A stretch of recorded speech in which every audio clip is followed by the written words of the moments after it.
It seems a summer paradise, carefree days at what was Britain's biggest children's home, and when the colder nights drew in, a magical place to enjoy Christmas. From the outside looking in, you'd assume it was a stunningly lovely place. You know, it was open grounds, it was a swimming pool, its own primary school and everything, but there was horrendous stories to be told about what happened behind closed doors that was there. Kind of brings back memories of her childhood, doesn't it? Just seeing those photos, innocent photos. And photos do lie, don't they? Because I remember taking photos and always having to be happy, but that wasn't how we felt. In a small office in South London, those who were once the children of Shirley Oaks are doing the detective work themselves. Look at the way he's holding that young child. Just to think, if you go back 20 years, this is a convicted paedophile. They say the authorities have failed to uncover the full extent of abuse there. Abuse buried for decades. All my life it's been at the back of my head. Every day I think of it, even now. Les kept his abuse secret for 50 years.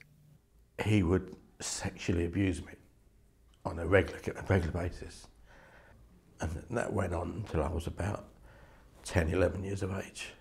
It was hell living in that home. My childhood was just, up until then, was all about beatings and being sexually abused. Julie was abused by another man at the home.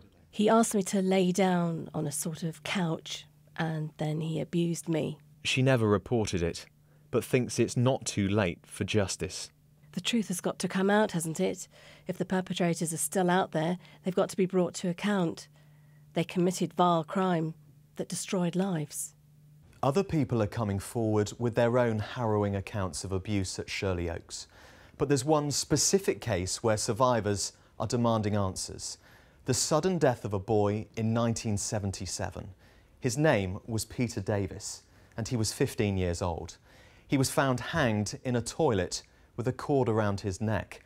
There were signs of sexual activity, and a coroner ruled it was death by misadventure. But nearly 40 years on, his friends remain convinced there was something more sinister. We weren't even invited to his funeral. We grew up with him as a brother, and then at one moment he was taken away. There was no explanation, and we never felt comfortable about it.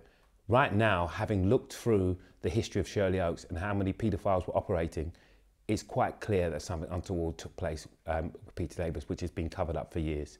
The Metropolitan Police says it investigated Peter's death back in 1977 and looked at it again last year. But it told us it won't reopen the case without new witnesses or new credible evidence. They themselves have already conceded that the investigation which was originally carried out was of its time, and that means it did not meet the standards that we would apply today. I don't think there is any reason why they shouldn't look into this again, and I think they owe it to the survivors group to do so. BBC London has now discovered Peter Davis was a witness in an Old Bailey rape trial 2 years before he died. But when we looked for court documents from the time, we found that in 2003 they'd been made secret for 100 years. Former senior detective Clive Driscoll says by refusing to reopen the Peter Davis case, the Met is missing a chance to win back the trust of victims. I thought that was an opportunity maybe to put that forward to one of our murder review groups and give the opportunity for maybe a fresh pair of eyes. They are a cracking bunch of detectives, so I would say that there's a great opportunity for detective work in this. The Shirley Oaks survivors are powering their wider campaign through music. Lambeth Council, which ran the home until its closure in 1983, has apologised for very serious failings.